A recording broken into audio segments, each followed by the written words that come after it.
and it will be available for future access on the Healthcare Access webpage of our website. We will email participants to let you know when the recording is available. All of the resources mentioned today are included in the last slides of the presentation for your reference, and we will follow up with everybody that's on the call with an email after with the presentation, and it will also include links and other resources for everybody. Okay, and with all of that, let's get going. So, as you can see, we'll be traveling on the road to understanding how Social Security benefits and medical assistance can support young adults with disabilities and how turning 18 impacts eligibility for these programs. First, we'll talk briefly about the ARC Greater Twin Cities and what it is that we do and why we're here. The ARC is a grassroots nonprofit organization serving people with intellectual and developmental disabilities and their families in the 7-county metro area. We were founded in 1946 by parents who wanted better lives and opportunities for their children with disabilities and came together to advocate for their rights. We serve people from birth to the end of life and offer a wide array of information, assistance, advocacy supports, and to the disability community that specifically is in our chapter service area. There are also 10 other chapters of the ARC throughout the state of Minnesota. Our state chapter, the ARC of Minnesota, is also located in St. Paul. Our national chapter is located in Washington, D.C. If you live outside the metro area, you can get more information about your local chapter by visiting the ARC Minnesota's website, thearcofminnesota.org, and clicking the Chapters Partners tab on the homepage. Under our logo here on this slide, you'll see various ways you can connect with us: by phone, by walking into our office in St. Paul, or by submitting what's called an Ask the Advocate through our website. We also have ARC's Value Village thrift stores that are located throughout the metro area, and you can shop, donate, or volunteer as a way to support us in the services that we provide to people with disabilities and their families. I should be emailing also a coupon for 20% off to the participants in this webinar. And side note, I'd say half of my clothes most likely come from those thrift stores. For more information about our stores, you can visit arcsvaluevillage.org.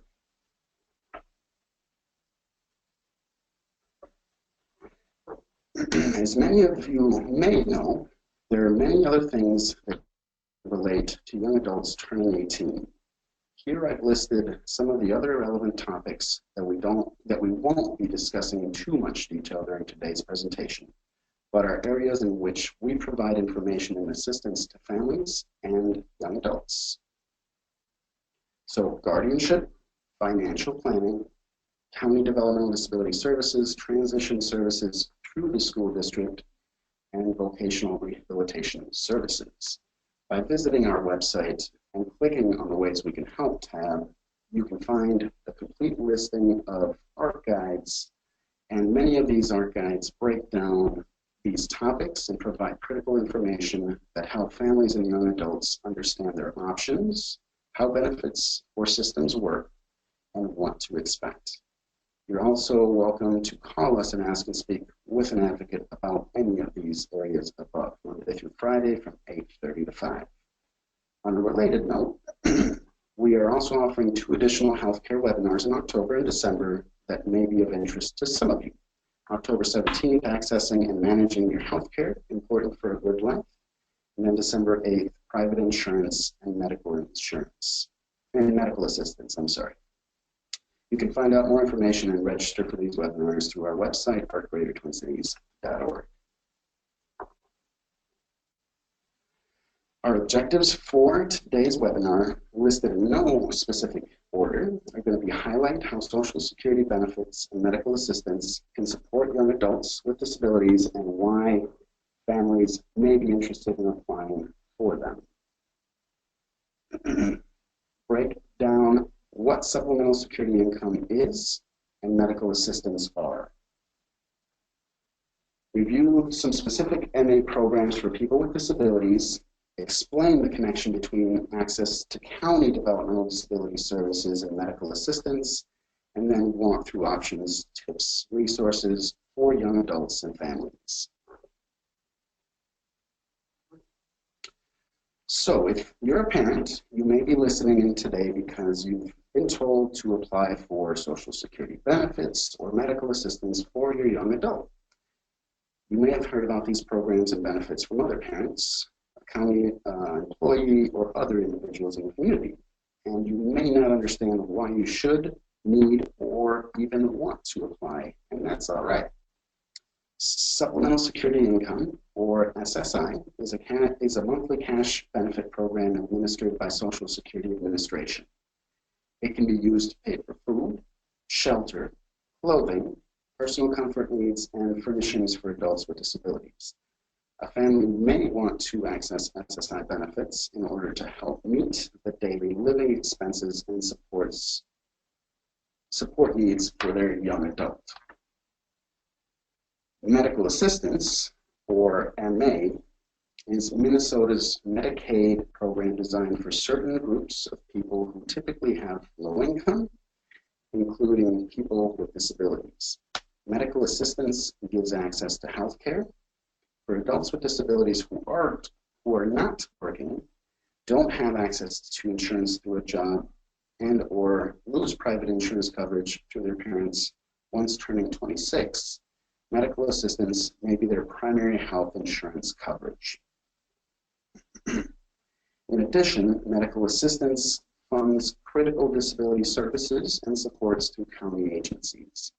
Many services that support people with disabilities to live, work, gain skills, get around, be involved in the community are most often paid for by medical assistance. No private insurance policies cover these services typically, and in order to access them, MA needs to be in place and open. A family may want to access medical assistance for their young adult in order to meet their health care needs and also to pay for developmental disabilities services.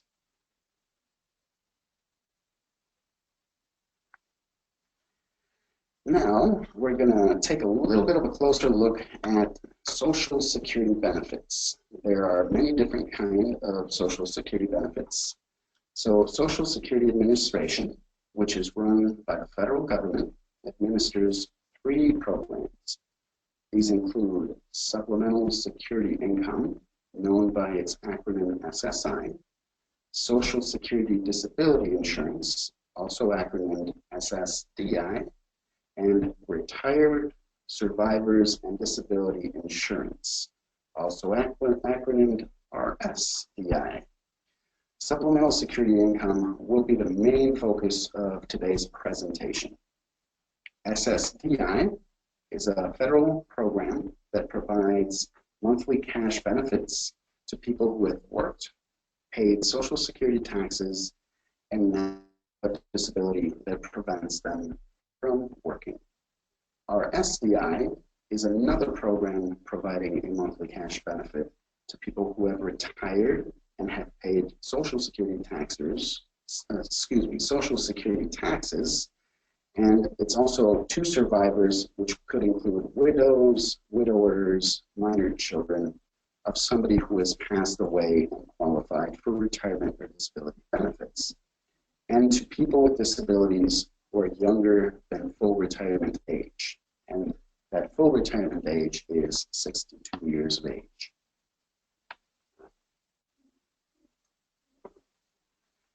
Okay, so what exactly is SSI? So it is spelled out, it means Supplemental Security Income, and it is a monthly cash benefit for people between the ages of 18 and 64 who have a disability and limited assets and resources. So disability and assets and resources, those are the key things around SSI. People aged 65 and older who have limited income and resources may also be eligible.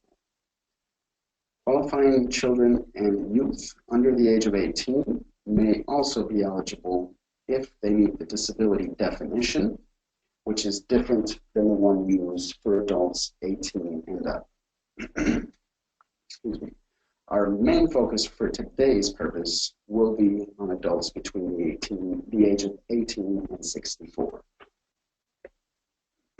Unlike the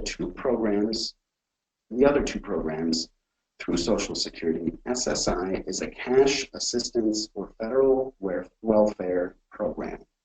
People who qualify for SSI may have not paid into the system through Social Security taxes because they did not or haven't been able to work based on their disability.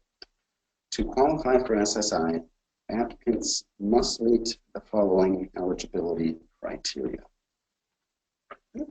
Social Security Administration's definition of disability, which is defined as severe physical or intellectual disability that has lasted or is expected to last at least 1 year or results in death. The other one is the Social Security Administration also uses a functional assessment to decide if the applicant could do their job or if they could do another type of work using their medical condition, age, and background as all factors involved. The condition must limit the ability to work, which is defined as substantial gainful activity. This year, if an applicant is working and earning more than $1,130 per month, I'm going to repeat that number because I think it's important. Substantial gainful activity is $1,130 per month. Social Security considers that to be substantial gainful activity. The applicant would therefore be ineligible for SSI benefits.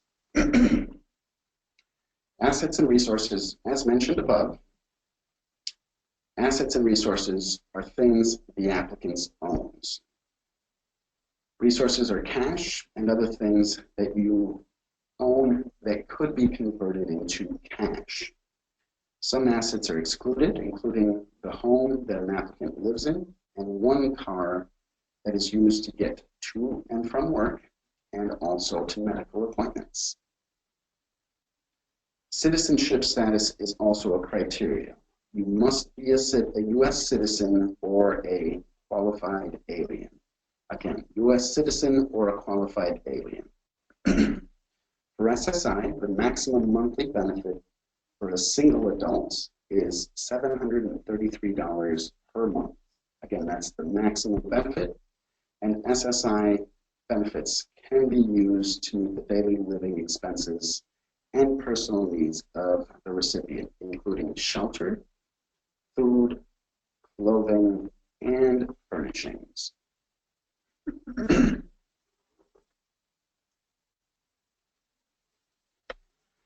Okay, so now we're going to shift a little focus, and we'll be shifting the focus to medical assistance, or MA. And sometimes I'll say MA, sometimes I'll say medical assistance. So for your purposes listening, it's all the same thing. So medical assistance is Minnesota's Medicaid program for people with low income. MA is designed for children and families, pregnant women, adults without children, seniors, and people who are blind or have a disability. Most people in Minnesota qualify for MA due to their income and household size falling within program guidelines. So there's always guidelines. They also must meet other eligibility criteria, including citizenship and residency. For example, others qualify for medical assistance on the disability basis, and we will go into more detail about qualifying on the disability basis in future slides. Most people who are income eligible for medical assistance are put onto what's called a prepaid medical assistance plan, or known by its acronym as a PMAP. Again, prepaid medical assistance plan, PMAP. This means that the enrollees who fall into the group choose a managed care organization. Some examples of managed care organizations are going to be Medica, Health Partners. I believe Blue Cross Blue Shield was and currently is. UCare is another example. Based on the county that they live in and receive their medical assistance benefits through that specific managed care organization.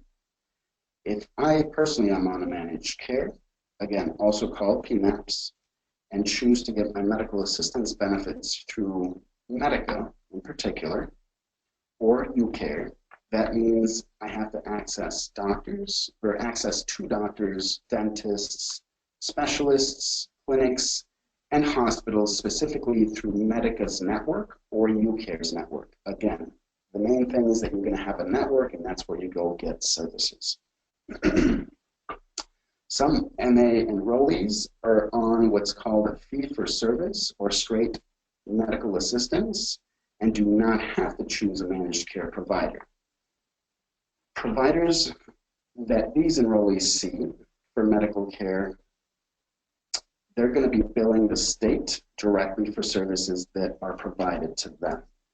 There are two ways that someone can qualify for straight medical assistance, either by having private insurance that the county deems or has reviewed and deems cost effective, or by going through a disability certification process and qualifying on a basis of disability.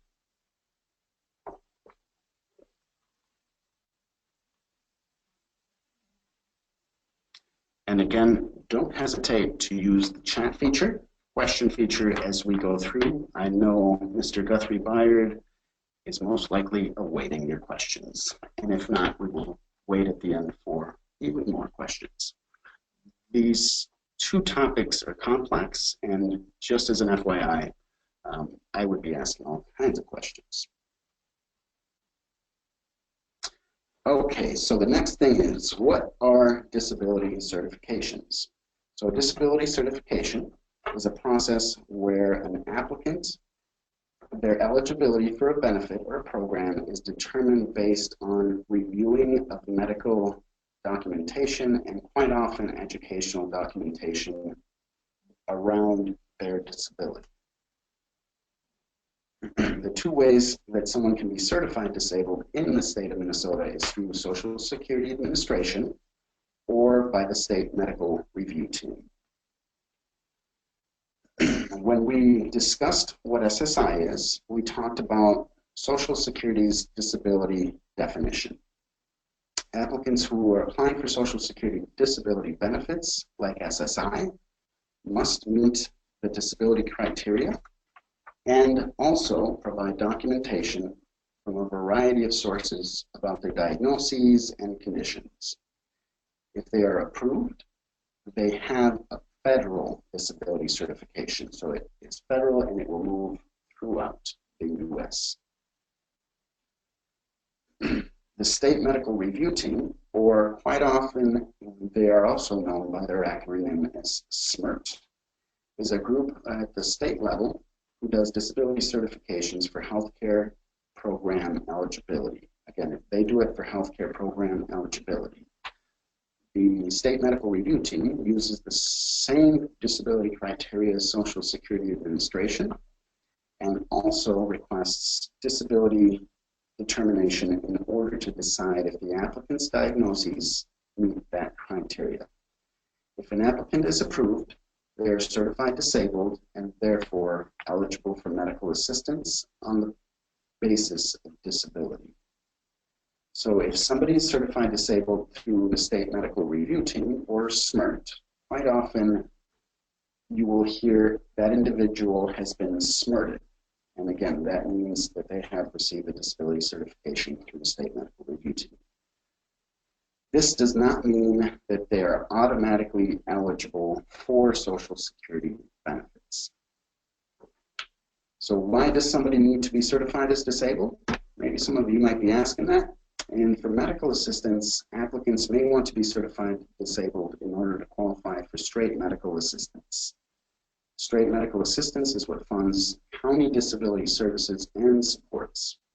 Straight medical assistance will allow access to these services. Most of these services are not covered by a managed care medical assistance that we talked about earlier. And this is the kind of medical assistance that people are typically put on when they qualify based on their income and household size. If an applicant with a disability is income eligible for MA, they can also request to be certified disabled through the state medical review teams, so they're also excluded from those managed care plans through medical assistance. For Social Security, applicants need to be certified disabled if they want to qualify for disability like SSI. We encourage families to consider what's important to the person with a disability when making these decisions about how and when to access services and benefits.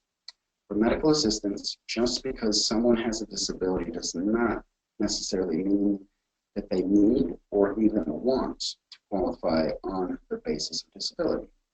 There could be other healthcare program options that work better for them, or that's just what they choose. If you have questions, there are resources, including us here at the ARC, that can provide information and assistance to help you find, you and your loved one make an informed choice about what's going to work best based on your unique circumstances and what's important to you.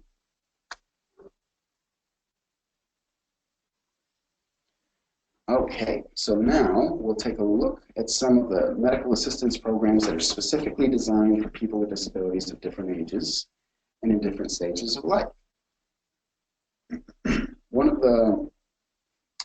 For all of the following programs, disability certifications are required. Again, you do have to have a disability certification or have it certified in order to qualify for these programs.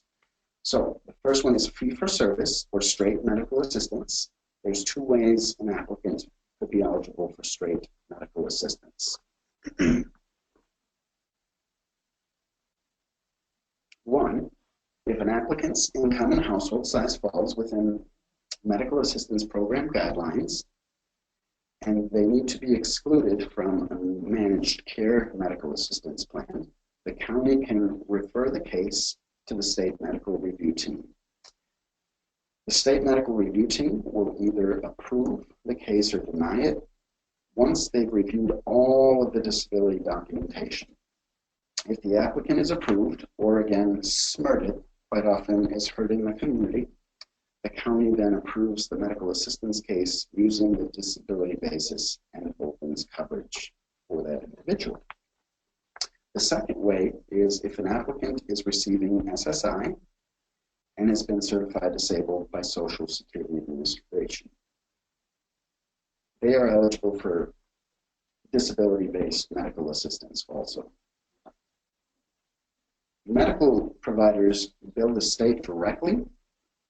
Enrollees in the program must see doctors, dentists, and other providers who accept fee-for-service medical assistance. So that's something to keep in mind, that you are looking for providers that do accept new medical assistance enrollees.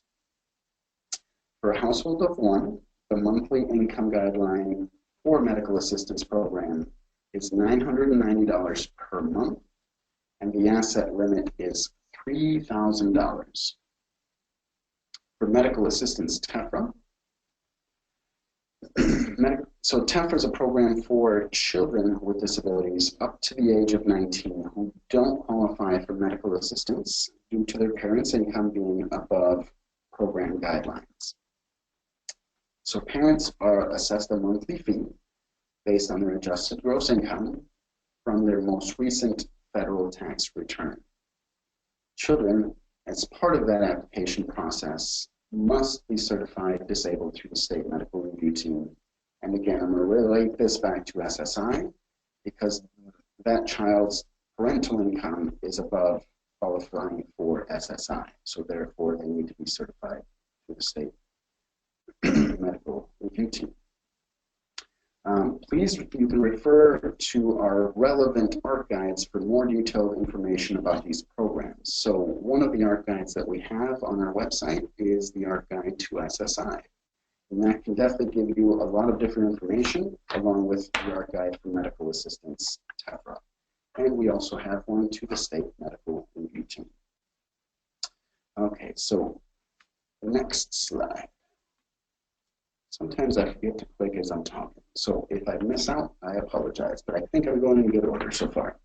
So medical assistance for employed people with disabilities, or employed persons with disabilities. For people aged 16 and up who are working, earning at least $65 a month, and are paying Social Security and Medicare taxes. It's also for enrollees that pay a monthly premium based on their income and household size. This program also allows enrollees to work, maintain medical assistance eligibility, and build assets and actually save for the future.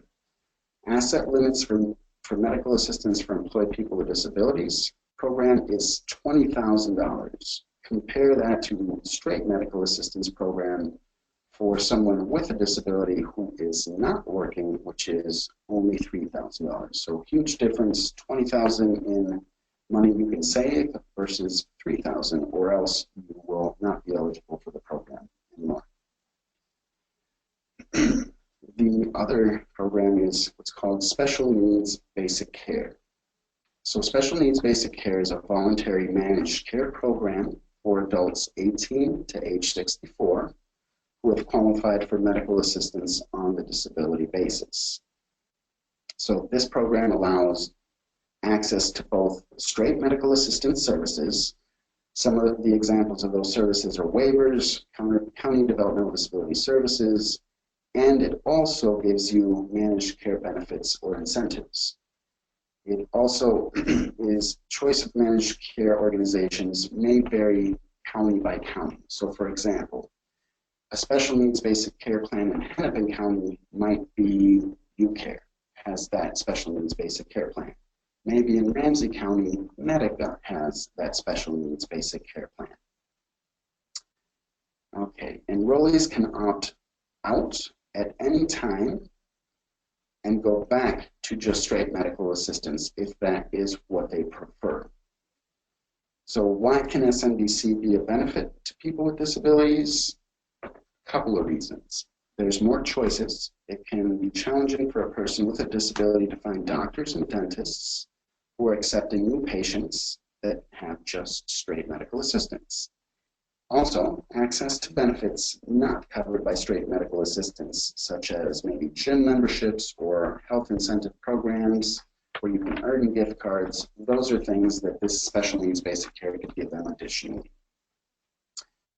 So there are individual care coordinators that are assigned to work with the enrollee and help with setting up medical transportation, navigating health services, and things of that nature. So this is, again, one of those things that we have as an ARC guide, and you can please refer to the relevant ARC guide for more information about the Special Needs Basic Care Program.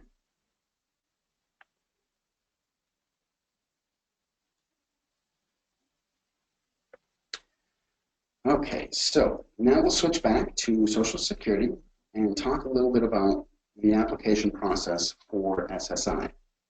So please refer to the ARC guide to SSI for more detailed information around this. And again, it's on our website. It's available to any and everybody, and they're free, and you can share it away. And if you have questions about these ARC guides, or even just you're not fully understanding what's going on, you can also call us here at the ARC and ask to speak with an advocate around that issue. So the first step is logging on to Social Security Administration's website and accessing the Disability Starter Kits. So there's an adult starter kit, and it's for applicants age 18 and up. It includes a fact sheet that gives general information about Social Security programs. and important information to know before applying. It also includes a checklist of information to gather and a medical and job worksheet to complete. Then you would call Social Security to set up an in-person appointment at your local office. The 800 number is listed on our ARC guide. When applying for an adult, it's helpful to have completed the online adult disability and work history reports prior to your appointment. It's also critical to bring copies, not originals, of all the requested documents and proofs that are listed on the checklist from the Disability Starter Kit to the appointment. So one thing that I want to mention additionally is you can bring originals, but what I would recommend is you do not let them keep any originals. In the past, I've gone to Social Security Administration with folks, and I know that they have copiers there too, but it could be easier to just bring your own copies. So once Social Security has all of the needed requested information, it can take anywhere from 3 to 6 months for applicants to get a response on their application. Applicants receive either an award letter if approved or a denial letter if denied. If applicants are denied, it's usually due to insufficient medical information or resources. So Social Security Administration believes the applicant is above limits of resources or substantial gainful activity. In other words, the applicant is working and earning above that monthly substantial activity limit, which is $1,130. Applicants have the right to appeal, and there are 4 steps under the appeal umbrella. The denial letter spells out the applicant's rights and critical timelines in detail. And also, we may have an ARC guide on our website around appeals. Just another point in case you're wondering how to do appeals.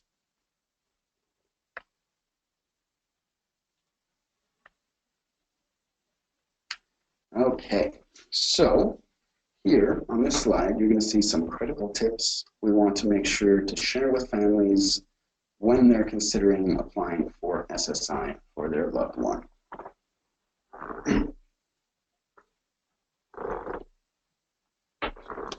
So where an applicant lives and who pays for their food and shelter costs directly impact monthly amount of SSI benefits that one may be eligible for.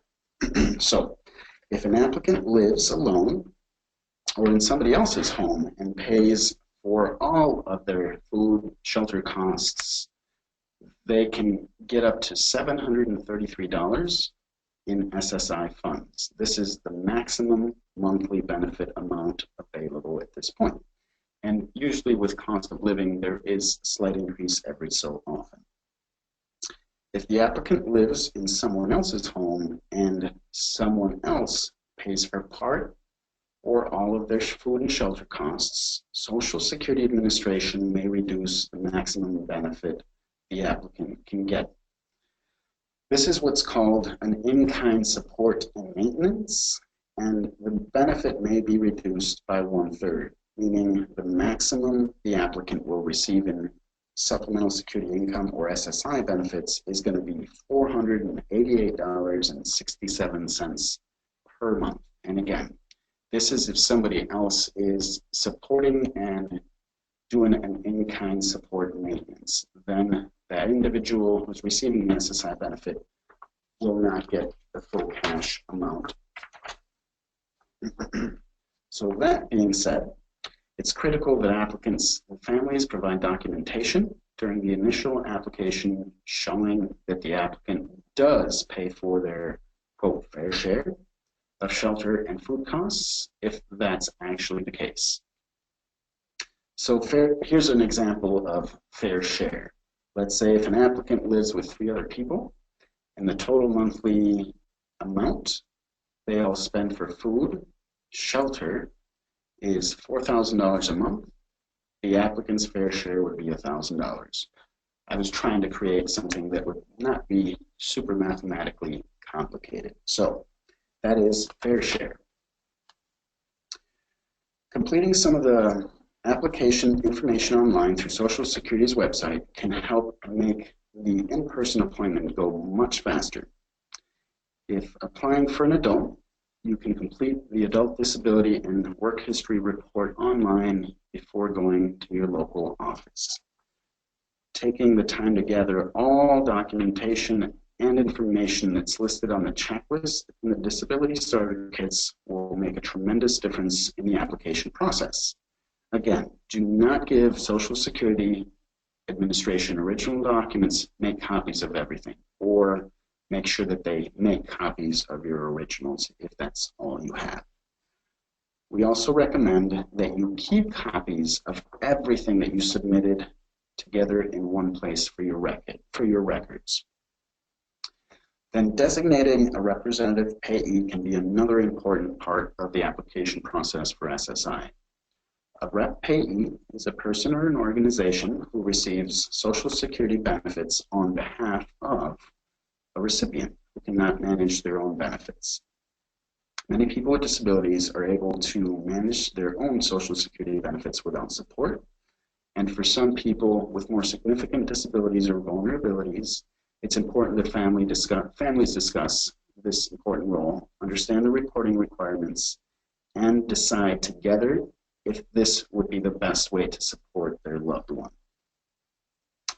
If an SSI recipient is working, they will most always end up better financially.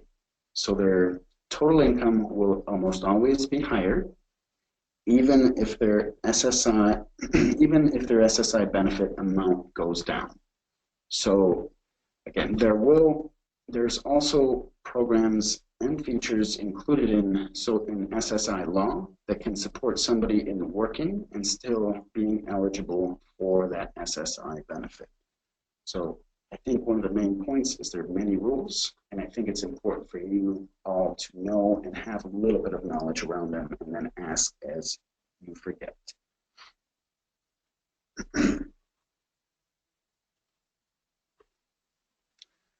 Okay, now we'll look at the application process for medical assistance, and I see, as you can see, we keep going back and forth between Social Security and MA. And that is for, I think, important reasons.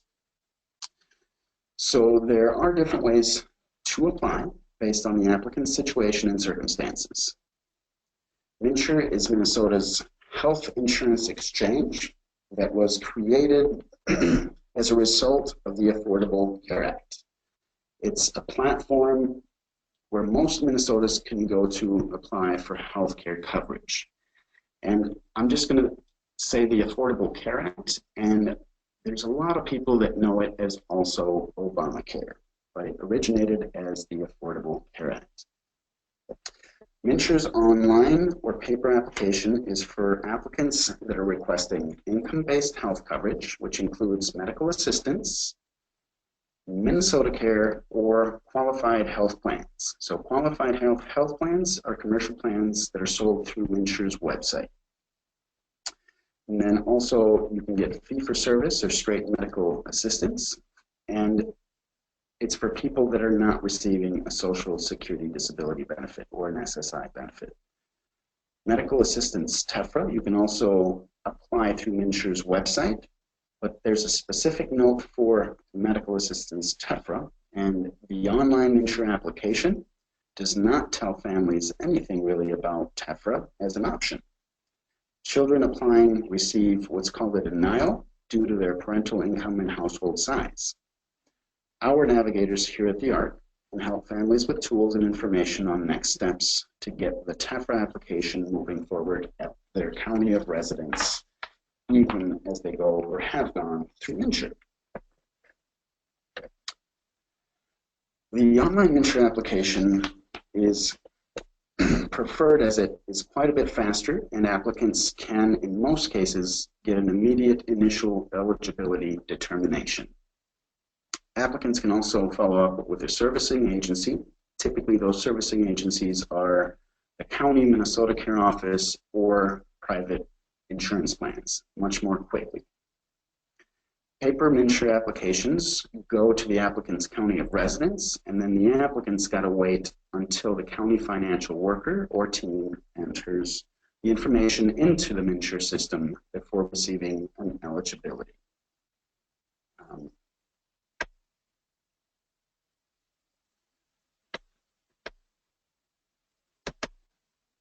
Sorry about that, folks. I'm having a little bit of an issue in terms of my presenting. Bear with me for 1 second.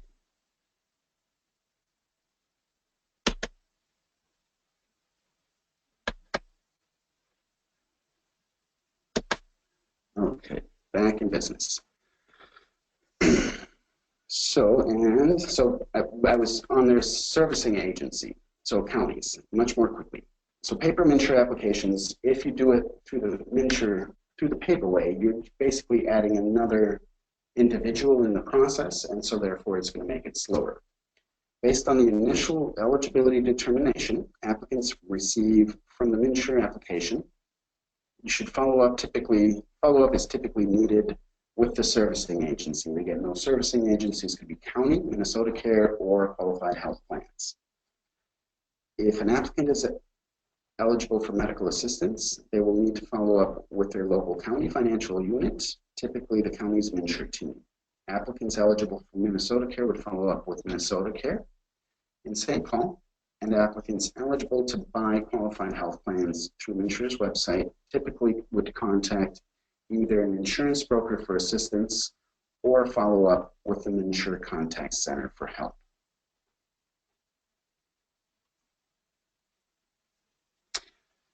Okay, and then there is the application for certain populations, which is a paper application that's used for certain people in certain situations to apply for medical assistance. You'll see a screenshot of the front page of this application on the slide just for your reference.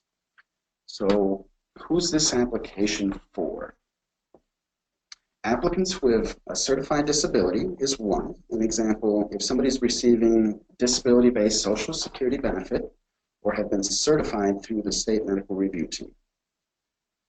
Another type of applicant would be if they are Medicare enrollee who are looking for help paying for their Medicare costs through medical assistance. And then thirdly, it's going to be applicants who want to apply for medical assistance for employed persons with disabilities.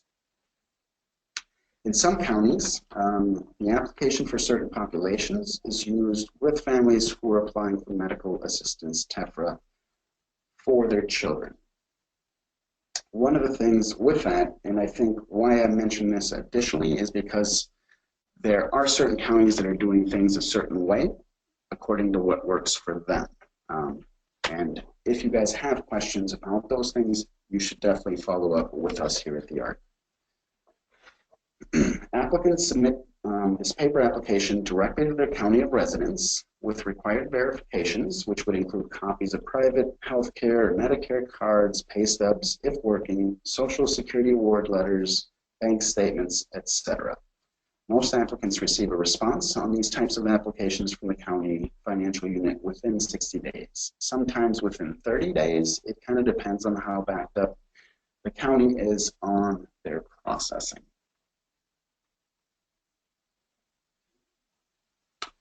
Okay, so here are some medical assistance application tips that we wanted to make sure are shared with families who are considering applying for medical assistance for their loved ones.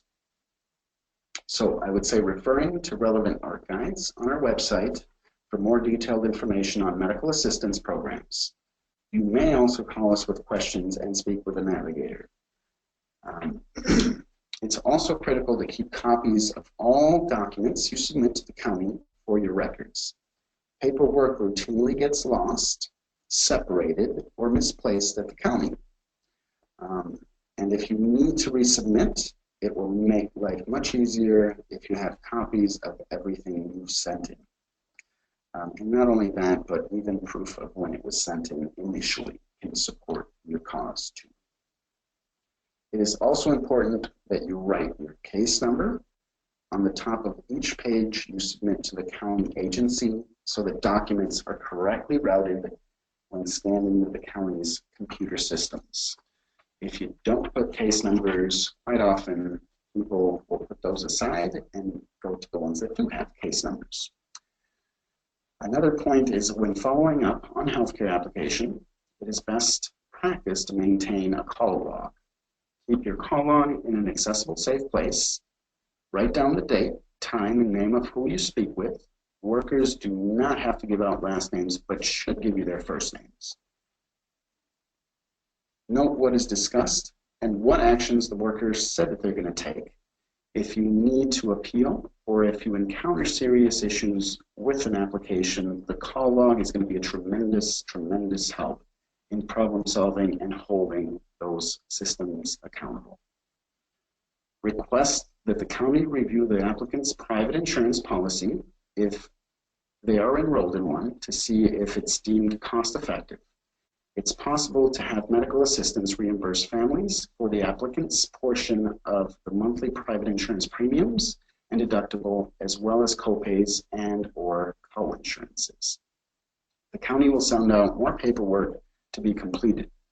Please refer to our ARC guide on cost-effective health insurance for more detailed information. Similar to Social Security's representative payee, a parent or guardian or family member can be designated as an applicant's authorized representative for healthcare purposes. An authorized representative may receive healthcare information on the applicant's behalf and communicate insurance information with the county agency. Families should discuss this important role with the applicant and decide together what will be best. Not all people with disabilities need an authorized representative for healthcare purposes.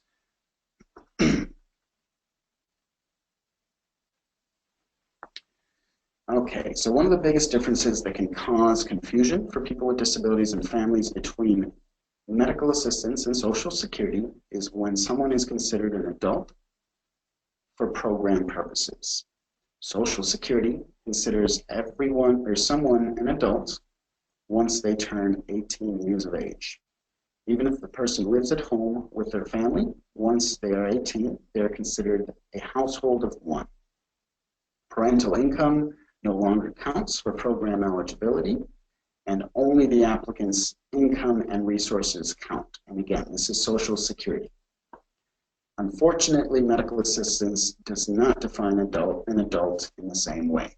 For medical assistance programs, someone isn't considered an adult until they're 21 years of age. Parental income is still counts for medical assistance eligibility even once someone has turned 18. Household size is also calculated differently for medical assistance program eligibility. A tax filer or dependent status is considered first when looking at a household for managed care medical assistance eligibility. A common scenario that families encounter when applying for medical assistance at age 18 is, due to parental income, their young adult is eligible for medical assistance TEFRA. Parents must then pay the parental fee until their child's 19th birthday in order for them to continue to access services through medical assistance. Or again, that 18-year-old could apply for SSI. Families whose income and household size fall within the program guidelines for medical assistance may apply for their young adults at 18 and find that their child is eligible for managed care medical assistance. If the family, including the applicant, are enrolled in private insurance, the county can review the policy and could deem it as cost effective. That then means the young adult is excluded from a managed care medical assistance and would be on straight medical assistance. While this type of medical assistance may pay for some services they're looking for, it won't pay for other county disability services such as waivers, because the person is not on the disability-based medical assistance. This scenario can cause confusion and can be difficult for families to navigate ongoingly. So at 18, how does a family or a young adult decide which program benefit to access first? There's some important questions to consider. How families answer will help decide the best path to move forward. Some of these questions are going to include, does the young adult have private insurance, private health insurance? Is there an immediate need for medical assistance coverage? An example, is the young adult being offered a waiver slot or a service that only disability-based MA can pay for? Are the young adult's financial needs the most pressing or top priority? Is the family struggling to meet the cost of shelter, food, clothing, and other daily living expenses for their young adult? Another consideration that often is the deciding factor has to do with understanding disability certifications through the state medical review team and Social Security. In general, if a young adult starts first with applying for Social Security benefits at age 18 and is approved, they will have a federal disability certification. When then they apply for medical assistance, they're considered their own household and parental income no longer counts. So if they meet the other program criteria, they are then approved for disability-based MA and do not need to go through additional disability processes or submit extensive disability documentation. The actual application process is also more direct, and applicants apply for medical assistance directly to their county of residence and send a copy of the Social Security award letter with the application. And they get a response usually within 30 to 60 days from the county. If access to medical assistance is the young adult or family's priority, they can certainly start with the process at 18. There are many other factors that come into play, including the state's disability certification process, if they're seeking disability-based MA. This adds at least 2 to 3 months to the whole process. And I'm going to actually check to make sure I'm not on the wrong slide. Actually, I was, so I apologize from the beginning. Okay, so 30 to 60 days. To access, so you can definitely start at 18, and it would all depend on, so this adds 2 to 3 months to the applicant's process and requires extensive disability documentation. If the young adult is approved by the state medical review team, they are then required by their county agency to apply for Social Security benefits. They will be asked for similar disability documentation and will have to wait 3 to 6 months for a response on their Social Security application. In many ways, these processes are duplicative. For many of the reasons that I've mentioned, many families decide to start first by applying for SSI benefits at the age of 18 for their loved one.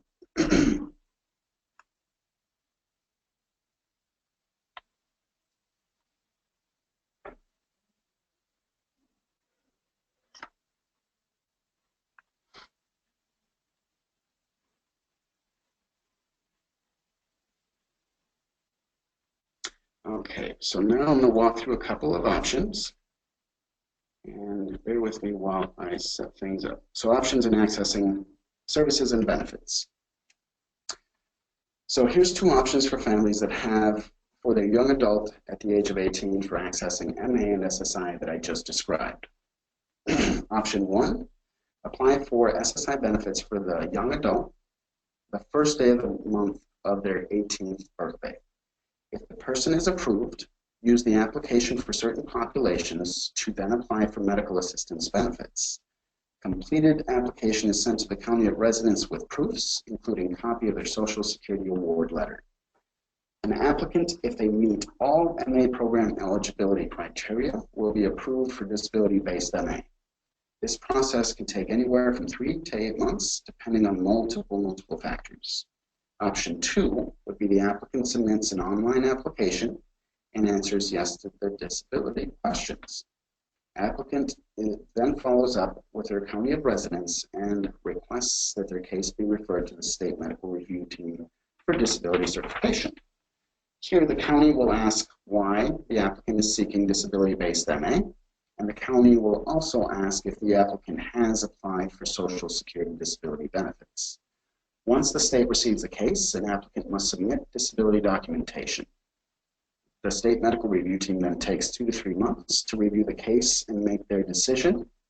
And if the state medical review team approves the applicant's case, the county opens a disability MA case and will then require the young adult to apply for SSI benefits after that. Applicants then apply for SSI benefits, which takes about 3 to 6 months. Following these steps can take anywhere from 5 months to a year, depending on multiple factors.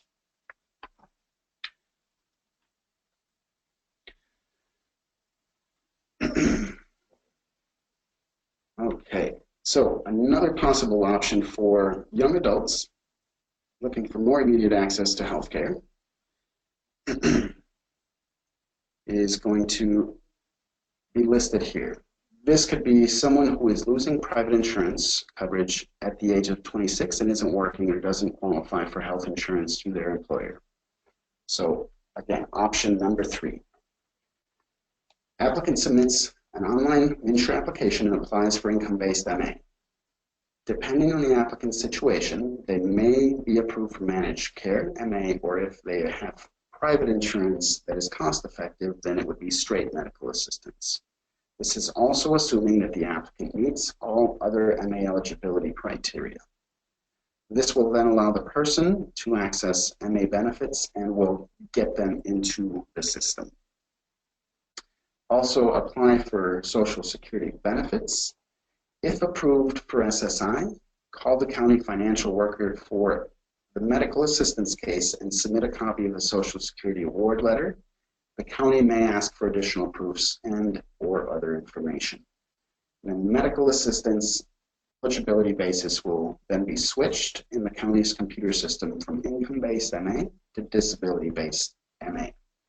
Following these steps can take anywhere from 3 to 7 months, depending upon multiple factors.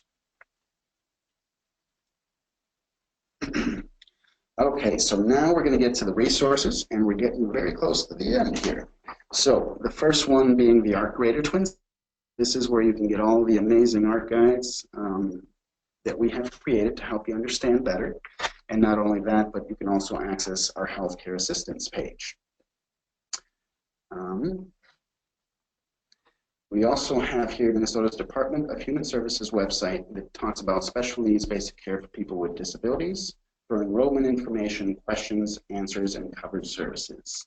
Then there's Social Security Administration's website where you can access disability starter kits, accessing the online application and Social Security publications. The next one of resources is around Disability Benefits 101. There's benefit videos. If you click on the videos tab on the homepage, there's premium estimators, there's medical assistance and SSI information, and there's also a live chat option there.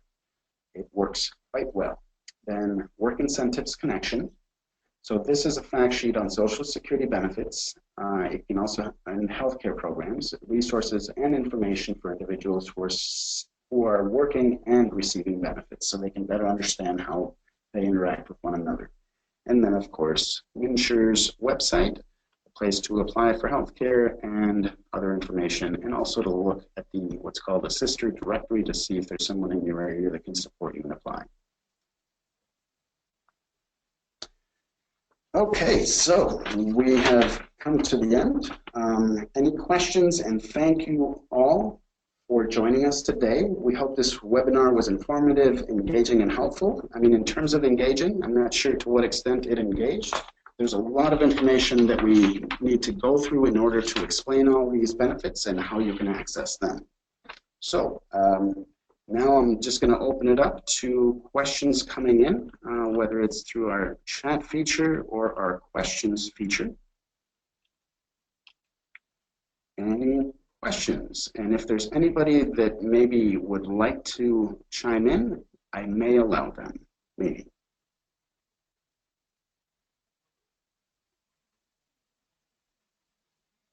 Any questions?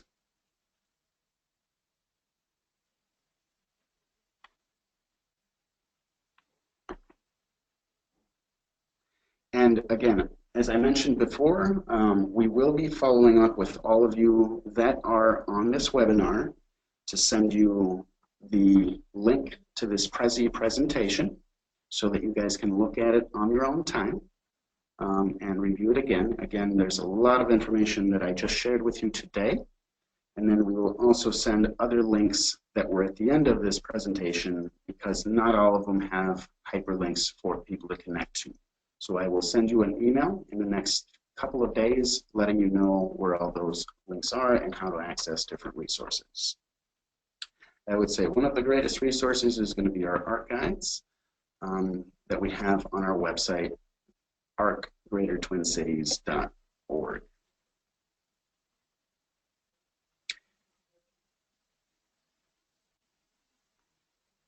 And maybe you guys are answering questions or Guthrie's answering questions. I'm not really sure.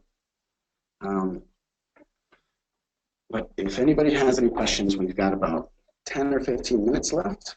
So don't hesitate. And if I see people starting to disconnect, I will know that there are no questions.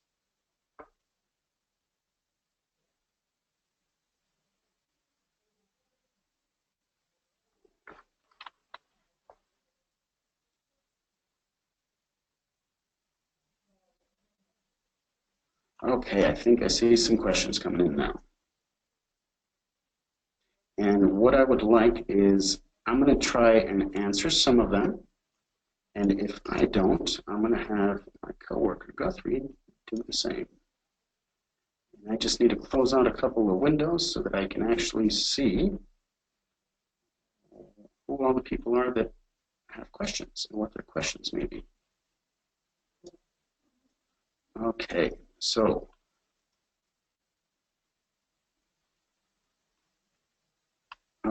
I have a question that came in from an individual, and which would you recommend for someone with a disability in terms of duration as to how long it takes to get certified? And does it make sense to be certified by both, or should you just do one? Okay, so I'm going to just try to answer that verbally. So I would say it kind of depends on what situation that you are in terms of how you are going to apply, or if you're going to go through the state medical review team, or if you're going to go through Social Security Administration. I think the key takeaway is going to be that sometimes you're going to apply for both. It kind of depends on your age, and because between the ages of 18 and 19, there's kind of this window where people lose services, and so that would be important, I think, to have both disability certifications, one from SMRT, and then go through the process of SSI disability certification. So hope that answers your question, Peter. Second question that I see is, recommend for someone with a disability in terms of duration as to how long it takes to get certified. Does it make sense? Okay, so I think I just answered that question. Thank you, Peter. And I see a comment here or a question. Son on medical assistance TEFRA now. Do I have to reapply for him, or will he be moved to straight medical assistance based on his disability as he was SMRT? So for Jenny, the answer to that is that he will not automatically, it should transfer over, and he should maintain medical assistance TEFRA through the age of 19. So in other words, 18 and 364 days is what medical assistance TEFRA goes through. That SMRT certification, I don't think will, it may continue after 19. It kind of depends on when he was certified disabled. So you would definitely want to follow up, possibly in applying for SSI on the month of his 18th birthday, just in case that's something that you're looking for that benefit additionally, and to keep him on certified disabled medical assistance. Hope that answers your question, Jenny.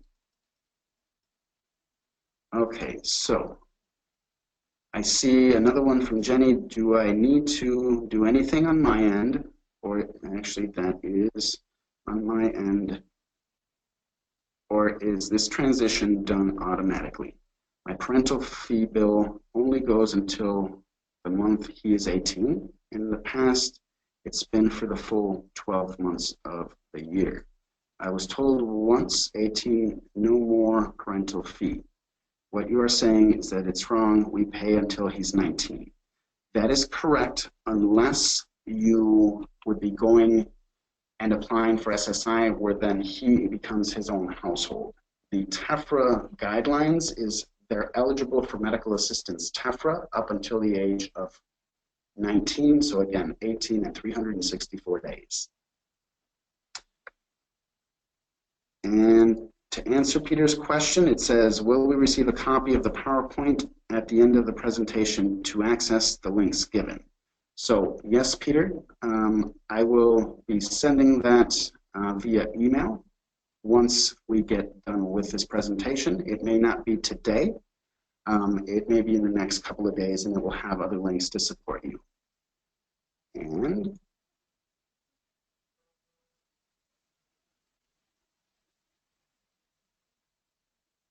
And I guess I'm responding to many questions that have already been answered according to my coworker Guthrie. So sorry if I'm duplicating answers.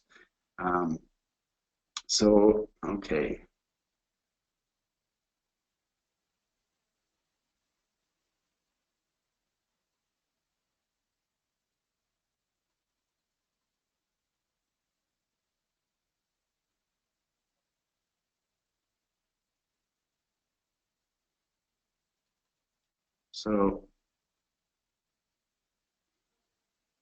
So there should be art guides to special needs basic care, but I'm not sure. I'll look into that. And then I see another question, why do I have to wait until the child reaches 18 to apply? And again, I think Guthrie may have answered some of those questions, and especially because he is, I think, our SSI guru.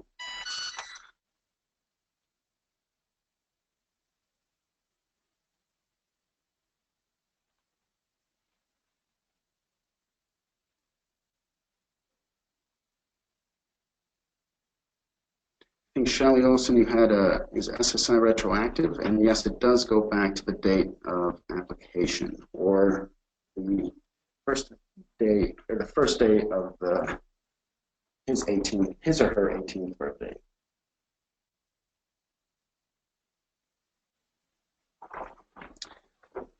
So, is there any other questions? We've got about another 5 to 7 minutes, and thank you, Guthrie, for supporting me in questions in the background, even though I'm not sure how that is going.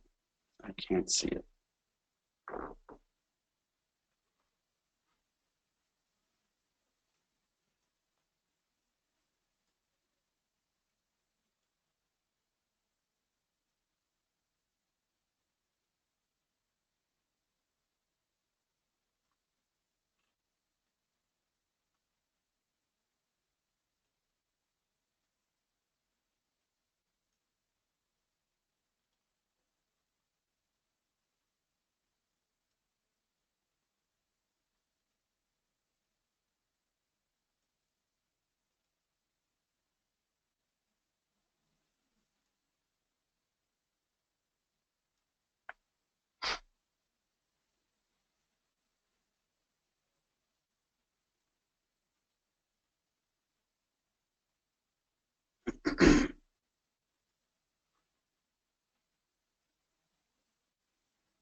Okay.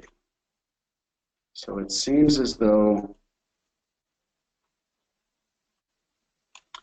people don't have any other questions. I'm going to actually unmute everybody, and if anybody has any questions that they want to share via audio, you are welcome to do that too. I just have to figure out how to unmute everybody, and I'm looking for it as we speak.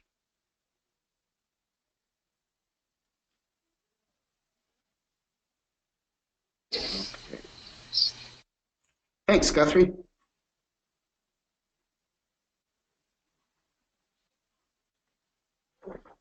Okay, can anybody else have any questions that they want to verbally address?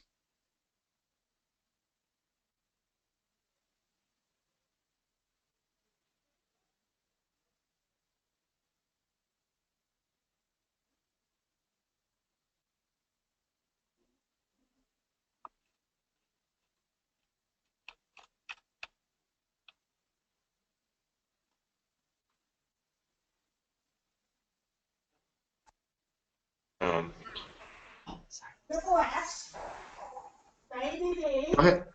anxiety, and depression.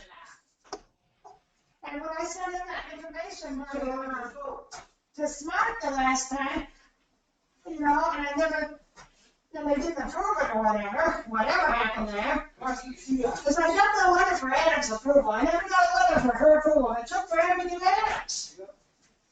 So I didn't know what happened, and the Colby County, when I asked them on the waiver program or anything, they said she wasn't even on the disability. Right. You know? So, but why they would have taken off, I don't know, because that was the year when she was cutting herself, and she was upset about that, and I put that in the medical records, I said. Are you sure that that's what you said she's off of it now? I think she is. I didn't confirm that, and the county said she's not listed as on the disability. I need to. I would just like to pause whoever's talking right now. So it sounds like I'm not sure she's at. I don't think she's on there anymore. The county said that we need to redo it through the county. Now, the state that's SMRT, we need to do it for them too, I don't know. See, I think that's. okay. So somebody was trying to bring up some things, and I think was having some issues with their county around what their health care is or isn't. What I would suggest is that we have that individual call our office to get the person on health care calls so that they can get some of those specific questions answered. I think when it comes to specific individual case questions, they're not going to be the best discussed in a forum with multiple people because it may just relate to your individual situation. So I would definitely recommend you follow up with us here at our office to talk a little bit more about what your specific situation is.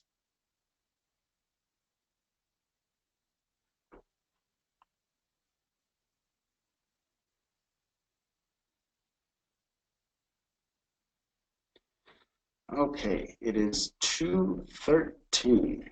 Is there anybody else that has any other questions? I think we could probably make comments all day long about healthcare and Social Security Administration, but I don't think that's what we're looking to do today. But again, if you have any questions specifically, you can feel free to do it through our question feature so that we can get back to you. And again, I will follow up with everybody in the next couple of days via email so that you all get the specifics as to the presentation and also other links and resources that you can connect to.